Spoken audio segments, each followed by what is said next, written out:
Assalamualaikum warahmatullahi wabarakatuh. Selamat berjumpa kembali para pemula. Di sini saya akan praktekkan caranya mengganti konektor fleksibel mainboard pada Samsung A20. Ini sudah saya copot tadi dan ini adalah bekasnya. Ini kerusakannya adalah di sini terjadi short sehingga terjadi konsleting dan gosong sehingga beberapa pinnya terlepas. Dan tadi sudah saya angkat namun tidak saya videokan karena itu tidak begitu penting. Namun yang paling penting adalah pada saat penggantiannya, yaitu kita mencari spare part atau part yang sesuai dengan pin yang akan kita ganti ini. Ini konektor terdiri dari 42 pin kalau nggak salah, 48 ya. 48 pin. Kalau beli di toko online ini harganya sekitar 30 ribuan. Tapi saya tidak memiliki konektor yang seperti ini, namun saya punya part alternatif, yaitu ini adalah konektor mainboard pada konektor cas Samsung A20 ini. Kebetulan ini pinnya sama, jadi ini posisinya di bawah, cuman saya ini punya dua.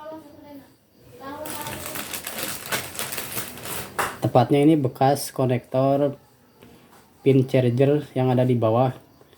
Nah, ini posisinya atau jumlah pinnya sama yang di atas ini, 42 pin. 48 pin. Nah, di sini saya sebagai alternatif untuk Samsung A20 ini, kalau kita beli part yang kayak gini harganya lebih mahal. Sementara harga konektor cas sama boardnya hanya sekitar 15 ribuan. Jadi kita bisa hemat setengahnya. Di samping hemat, kita juga punya part sisa, yaitu kita masih punya mic yang bisa kita kanibalkan nanti ketika ada kerusakan di ponsel yang lain. Kita juga punya konektor cas sama konektor plug in atau jack buat headset, juga konektor dari antena sinyal. Oke, tidak berlama-lama kita praktekkan saja. Di sini yang paling penting adalah ketika Anda mengambil atau membongkar konektor dari cabutan seperti ini, yang harus Anda perhatikan adalah cara atau trik yang Anda gunakan itu harus meminimalisir kerusakan ketika bongkar pasangnya. Di sini akan saya berikan beberapa tips ketika mengangkatnya. Oke, kita langsung aja.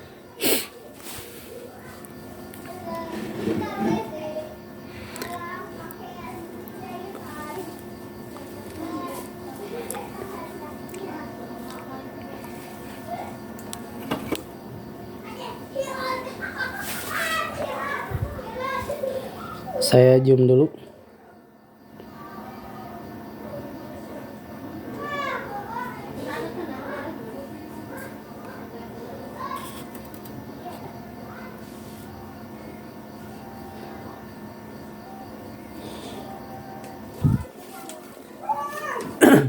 Di sini saya biasanya memanaskannya atau melelehkan timahnya dari bawah sehingga soketnya tidak rusak akibat pemanasan seperti ini.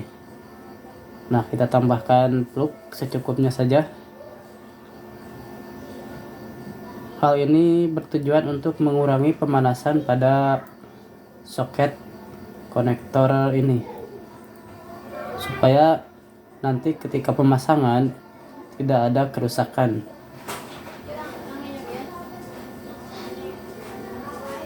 Nah, sudah.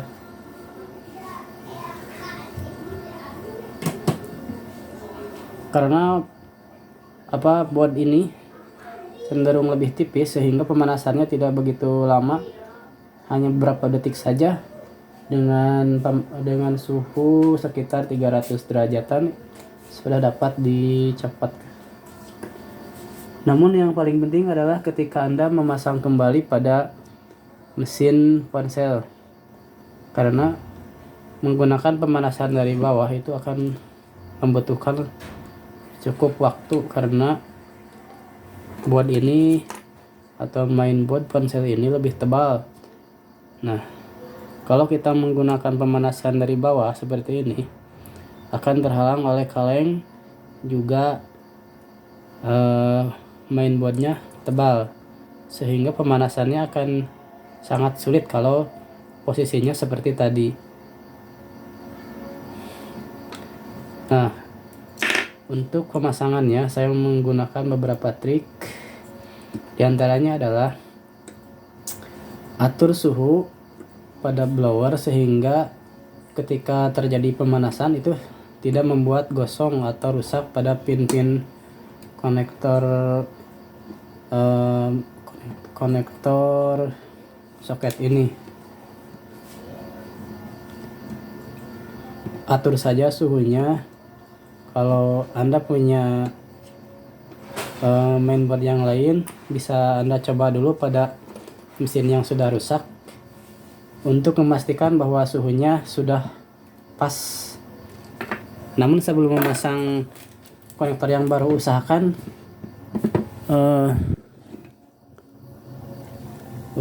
bekas timah yang bawaannya itu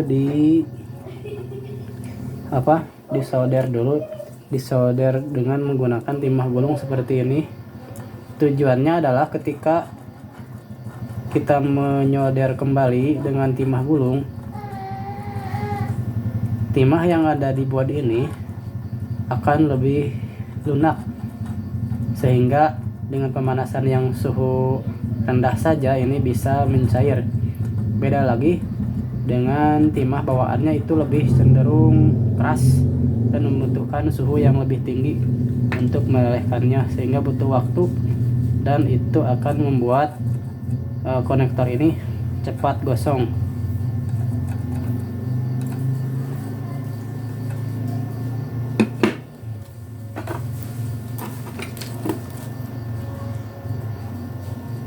Atur dulu suhunya. Saya biasanya menggunakan suhu di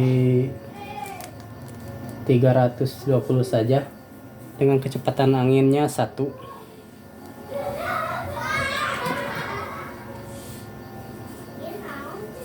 Hal yang paling mendasar dan penting dalam pemasangan soket seperti ini adalah jangan sampai ketika memasang nanti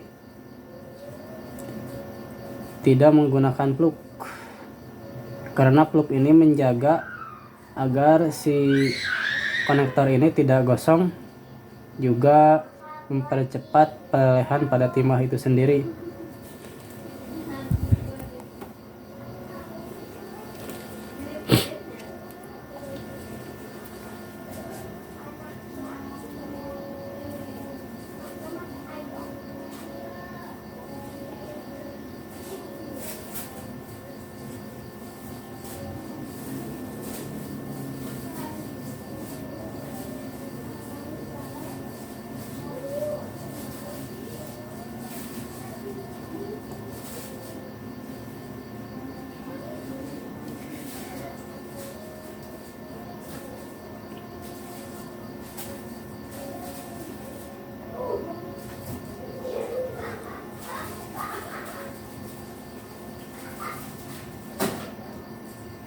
Usahakan soketnya selalu basah dengan plug biar tidak gosong.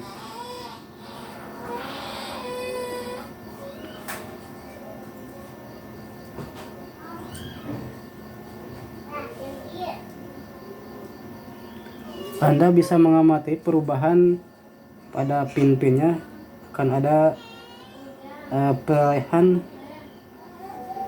pada beberapa pin sehingga Anda bisa memastikan bahwa pinnya sudah terkoneksi dengan baik.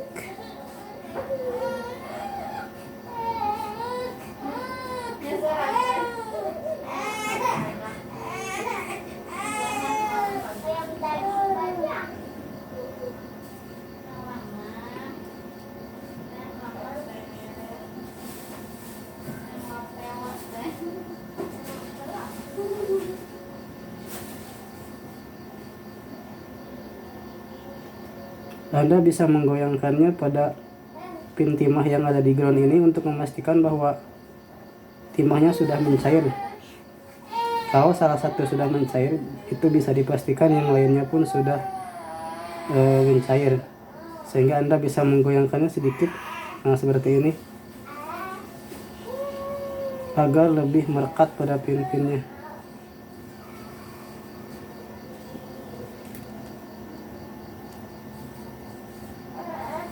Bisa juga Anda menekannya untuk memastikan pinnya terkoneksi dengan baik.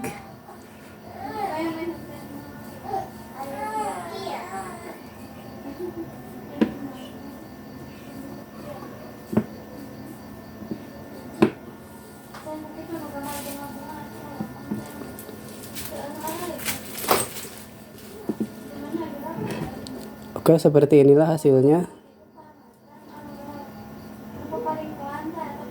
Oke, gitu, itu aja ya pemirsa tutorial kali ini.